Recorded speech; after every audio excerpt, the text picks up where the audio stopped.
Hola, mi nombre es Marcelo Alejandro, soy estudiante de la Universidad Autónoma de Nuevo León, la Facultad de Medicina. Hoy vamos a continuar con los temas de músculos, vasos y nervios del hombro.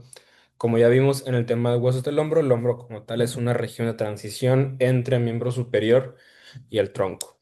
Recuerda que tenemos esqueleto axial, esqueleto pendicular y el esqueleto pendicular se le escribimos una porción fija, la cual une el tronco y una porción libre y que en este caso la porción fija pues es la región del hombro, así como la porción fija en miembro inferior sería la región glútea o como tal la cadera. Ahora, cuando hablamos primero de los músculos, hay que recordar que tenemos músculos extrínsecos e intrínsecos.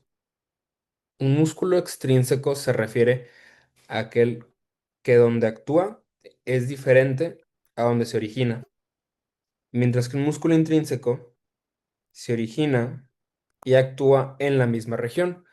Por ejemplo, el trapecio es un músculo que se origina en la región del dorso y actúa en la región del hombro, en la articulación de articulación glenohumeral para ser específicos. Y un músculo intrínseco como tal puede ser, en este caso, el redondo mayor, redondo menor, supraespinoso, infraespinoso, que se originan en la región del hombro y actúan en la articulación glenohumeral que pertenece al hombro. Entonces, extrínsecos actúa y origina en región diferente, intrínsecos se origina y actúa en la misma región.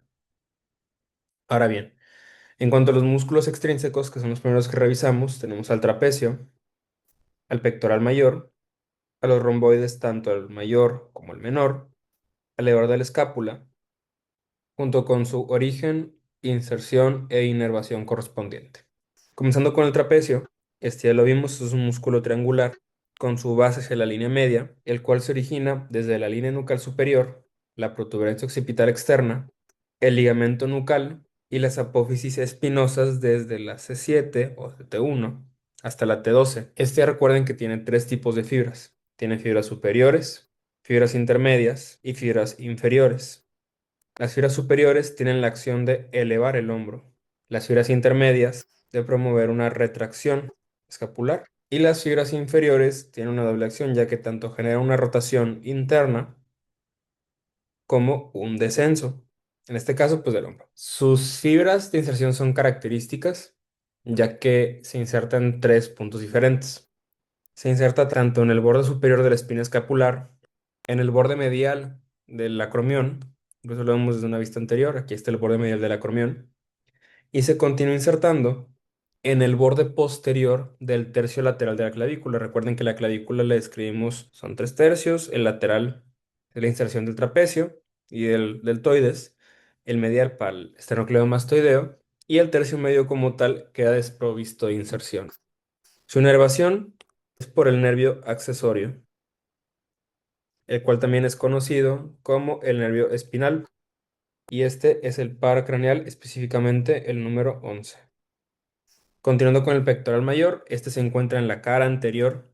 Su origen es compartido, tiene fibras claviculares como esternales, las fibras claviculares del borde anterior de la clavícula y las fibras esternales de los cartílagos de la costilla 1 a la 7, o sea, las costillas verdaderas. Sus fibras confluyen en sentido lateral, junto con algunas fibras que en ocasiones pueden estar originadas del oblicuo externo, como en este caso, y convergen para insertarse en el labio lateral del surco intertubercular. Recuerden que en el número tenemos un tubérculo mayor, un tubérculo menor, y este forma un surco.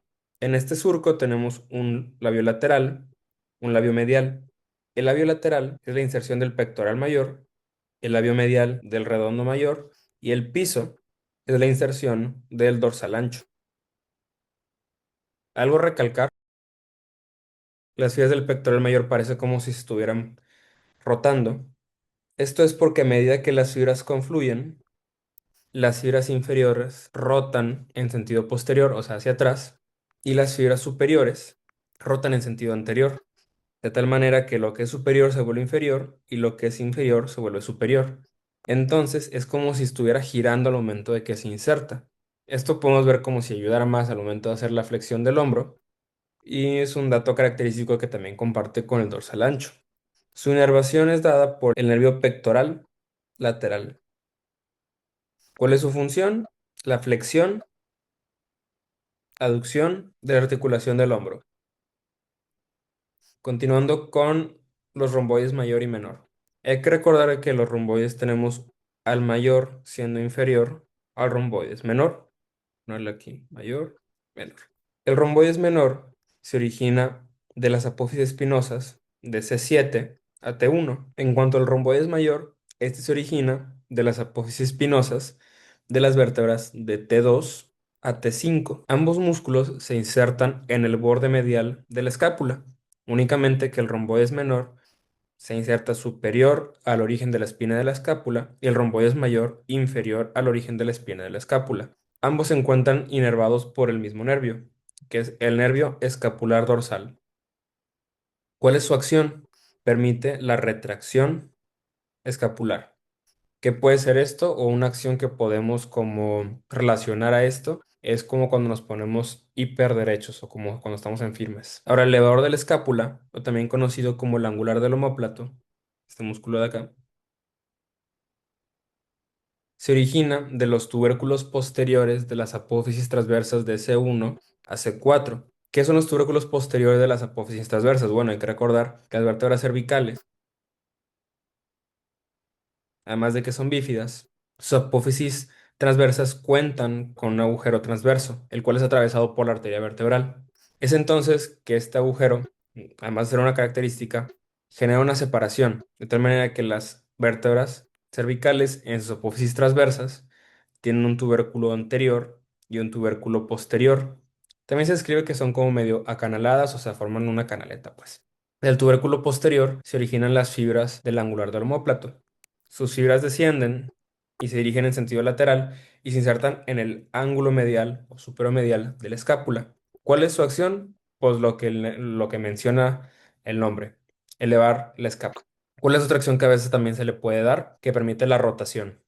El labor de la escápula también es inervado por el nervio escapular dorsal, de tal manera que el nervio escapular dorsal inerva tanto a los romboides, mayor y menor, como al elevador de la escápula. Vámonos con los músculos intrínsecos. Los músculos intrínsecos podemos dividirlos en los que se encuentran en la cara anterior, en la cara posterior o superficiales y profundos. En este caso, el primer músculo que describimos de la región del hombro y es como el que le da su forma característica es el deltoides. El deltoides, que recibe su nombre por su similaridad con la letra delta del alfabeto griego, se le describe que tiene un origen de fibras en espejo, tiene un origen en espejo con el músculo trapecio. ¿Y por qué es esto? Nosotros cuando mencionamos la inserción del trapecio, dijimos borde superior de la espina de la escápula, borde medial del acromión y borde posterior de la clavícula. El origen en espejo es exactamente lo contrario con el trapecio. O sea, borde inferior de la espina escapular, borde lateral del acromión y borde anterior del tercio lateral de la clavícula. O sea, exactamente lo contrario. Sus fibras se describen que son de tres tipos. Se describen fibras anteriores, claviculares, fibras posteriores o espinales y fibras intermedias o acromiales. Respectivamente, las fibras anteriores permiten la flexión y la articulación del hombro, o sea, que se dirige hacia adelante. Las fibras acromiales o intermedias permiten una abducción después de los 15 grados. Ahorita vamos a detallar eso. Y las fibras posteriores o espinales permiten una extensión. Su inserción es en la tuberosidad deltoidea.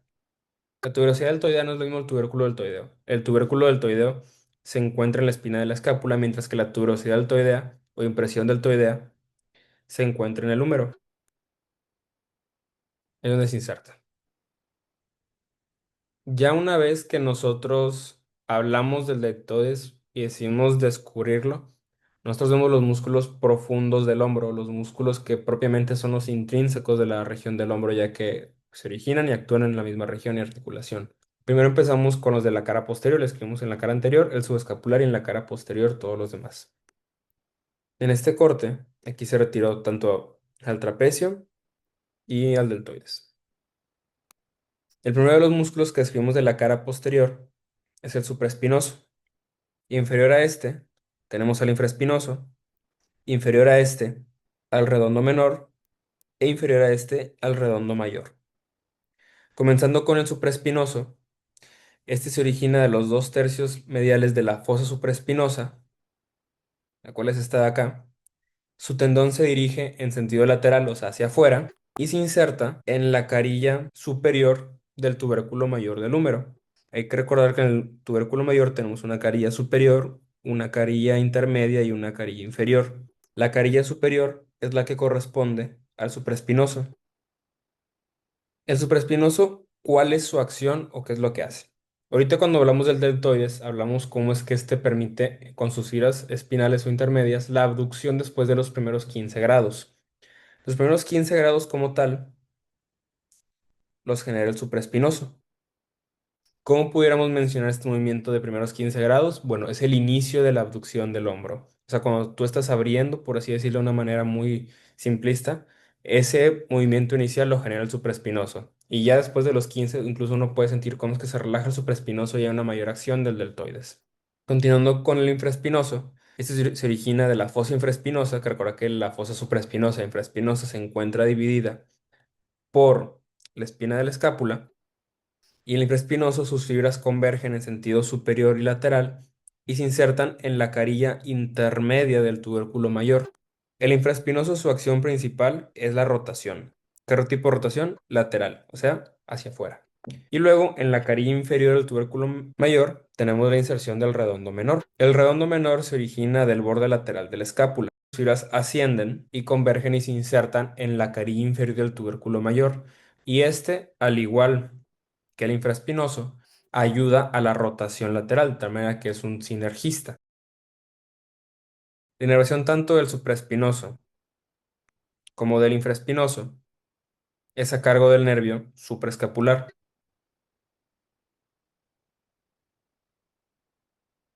En tanto el redondo menor, este lo inerva el nervio axilar, también conocido como nervio circunflejo.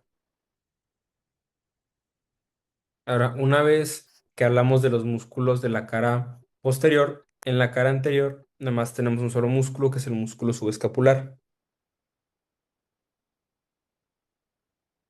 Nosotros en la cara anterior de la escápula tenemos la fosa subescapular, el cual es el origen del músculo subescapular. Sus fibras convergen en sentido lateral y se insertan en el tubérculo menor. Ahora, si los músculos de la cara posterior nos permitían una rotación lateral, que a veces también se menciona como una rotación externa o hacia afuera, entonces este que se encuentra en la cara anterior, o sea, lo contrario, lo que genera es una rotación interna, o sea, hacia adentro, conocido como rotación medial. Su inervación es dada por el nervio subescapular. Tenemos un nervio subescapular superior e inferior, y en este caso el subescapular tiene tanto inervación del subescapular superior como del inferior.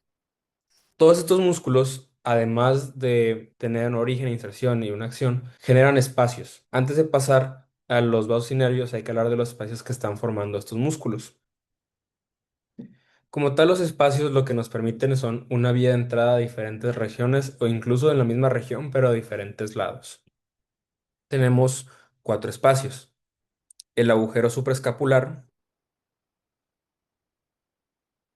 el espacio triangular,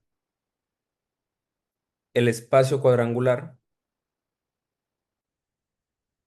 y por último el intervalo triangular. Comenzando con hendidura supraescapular o agujero supraescapular, este se encuentra formado por la muesca o hendidura supraescapular que pertenece al borde superior de la escápula y como límite al ligamento supraescapular. Esta hendidura supraescapular o hendidura escapular menor comunica la región del cuello con la región posterior del hombro. A través de este agujero pasa el nervio supraescapular. Observen cómo es que el nervio supraescapular se dirige en sentido inferior y pasa a través de esta escotadura, que es la escotadura escapular mayor, también conocida como la escotadura espinoglenoidea. Una vez que desciende, alcanza los músculos tanto supraespinoso, como ya mencionamos, y el infraespinoso. Se encuentra acompañado de una arteria, que es la arteria supraescapular. La arteria supraescapular es rama del tronco tirocervical. Nosotros en el callado de la aorta tenemos el origen de tres estructuras, que son el tronco arterial brachiocefálico, la carótida común izquierda y la subclavia izquierda. Después, el tronco arterial brachiocefálico, que se encuentra más hacia el lado derecho, se bifurca en una arteria subclavia derecha y una carótida común derecha. Es justo esta arteria subclavia a la que le describimos tres porciones, una primera, segunda y tercera, o porción preescalénica, retroescalénica y posescalénica. De esta primera porción tenemos el origen de la arteria vertebral, que ya hemos descrito en dorso cómo es que pasa a través de los agujeros transversos, la arteria torácica interna como segunda rama y primera rama caudal, y al tronco tirocervical. Que el tronco tirocervical se llama tronco porque apenas se origina y directamente se divide. ¿En qué rama se divide? Se divide en una tiroide inferior, que es su rama de mayor tamaño y es la rama que a veces es descrita como la rama terminal, en una cervical transversa y una arteria supraescapular. Es importante mencionar que la arteria cervical transversa, o transversa del cuello, se bifurca en una rama superficial y una rama profunda. Y esta rama profunda es la que se conoce como la arteria escapular dorsal. Escápula dorsal, así como el nervio que ya vimos que inerva al romboides. Esta rama profunda es la que vemos ahorita como es que va a generar un plexo con la arteria supraescapular. Continuando con la supraescapular, esta pasa arriba del ligamento supraescapular y se dirige por la escotadura escapular mayor y después se anastomosa con la arteria circunfleja de la escápula o circunfleja subescapular, el cual es una rama de la arteria subescapular. Hablando de la arteria circunfleja de la escápula o circunfleja subescapular, este pasa a través del espacio triangular. Este espacio triangular, también conocido como el triángulo de Bell-Pau o también conocido como el triángulo homotricipital, es bien importante describir sus bordes. Está definido por el borde inferior del redondo menor, el borde superior del redondo mayor y el borde medial de la cabeza larga del tríceps braquial. A través de este pasa la arteria circunfleja de la escápula, que como ya dijimos, se anastomosa con la arteria supraescapular, rama del tronco tirocervical. Ahora, ¿de quién es rama la arteria circunfleja de la escápula o circunfleja subescapular? Ya hablamos de la arteria subclavia. La arteria subclavia que ya dijimos que tiene una primera, segunda, tercera porción o porción preescalénica, retroescalénica y posescalénica con referencia al escaleno anterior. La arteria subclavia, sin clavarnos mucho, se continúa como arteria axilar. Esto cuando la arteria, que sigue siendo el mismo vaso, pasa por el borde lateral de la primera costilla. Y esta misma arteria axilar, la cual su recorrido es corto, pero su número de ramas pues es importante, escribimos una primera, segunda y tercera porción. Igual con respecto a un músculo, en este caso es el pectoral menor. Es entonces que la primera porción, porción prepectoral, segunda porción, porción retropectoral y tercera porción, porción postpectoral. Y algo padre es que el número de ramas corresponde al número de porciones de la que estamos hablando. O sea, la primera porción tiene una rama que es la torácica superior. La segunda porción o porción retropectoral tiene dos ramas. La torácica lateral, también conocida como maria externa, la toracoacromial o acromio torácica. Y de la tercera porción se originan dos arterias circunflejas, anterior y posterior, y la arteria subescapular. Esta arteria subescapular origina una rama anterior y una rama posterior, o también se describe como rama posterior y rama descendente. La rama posterior es la circunfleja de la escápula, mientras que la rama descendente se describe que es la arteria toraco-dorsal, similar al nervio toraco-dorsal, o sea, la irrigación al dorsal ancho. Esta circunfleja de la escápula que pasa a través del triángulo homotricipital o triángulo de Bell-Pau. Seguimos con el espacio cuadrangular. Este espacio cuadrangular, también conocido como cuadrilátero húmero tricipital, se encuentra limitado por el borde inferior del redondo menor, el borde superior del redondo mayor, el borde lateral de la cabeza larga del tríceps braquial y el cuello quirúrgico del húmero. O sea, sus límites son similares a los del triángulo. Cambia, ya que en el triángulo o espacio triangular es el borde medial de la cabeza larga del tríceps braquial y en este espacio cuadrangular es el borde lateral de la cabeza larga del tríceps braquial y se le añade únicamente el cuello quirúrgico del húmero. ¿Qué es lo que pasa a través de este espacio? Este espacio comunica la axila, o la región axilar, o la fosa axilar, o hueco axilar, como quieran decirle, con la región posterior del hombro. A través de este espacio pasa el nervio y arterias circunflejos. En este caso, es la arteria circunfleja posterior. Ya dijimos que esta es rama de la tercera porción de la arteria axilar y el nervio circunflejo. Que el nervio circunflejo, recuerden que es el nervio axilar, rama del tronco posterior del plexo braquial. Por último, el intervalo triangular. El intervalo triangular, también conocido como el intervalo de Avelino Gutiérrez, sus límites son el borde inferior del redondo mayor, el borde lateral de la cabeza larga del tríceps braquial, aquí, y como límite lateral se describe igual el cuello del húmero o en ocasiones la cabeza lateral del tríceps braquial. ¿Qué es lo que pasa a través de este espacio? Dos cosas. El nervio radial, el cual le da inervación a toda la cara posterior del miembro superior, o sea, tanto cara posterior del brazo como el antebrazo, junto con la arteria braquial profunda, rama de la arteria braquial, también conocida como arteria humeral. Ahora, como ya dijimos, nervio supraescapular, inerva supraespinoso e infraespinoso, nervio circunflejo o nervio axilar, inerva al deltoides, el cual mueve después de los 15 grados. ¿Qué es lo que íbamos a mencionar del plexo? Como ya dijimos, el tronco tirocervical origina la arteria transversa del cuello, que la transversa del cuello tiene una rama profunda y una rama superficial. La rama superficial se continúa y da irrigación al trapecio, pasa profundo a este. Y la rama profunda es la que describimos como la arteria escapulodorsal. La arteria escapulodorsal se anastomosa con la arteria supraescapular, de tal manera que entre estas dos, junto con la circunfleja de la escápula, generan un plexo importante que permite mantener la irrigación de la región posterior del hombro. Y hasta aquí sería más o menos lo importante que hay que saber entre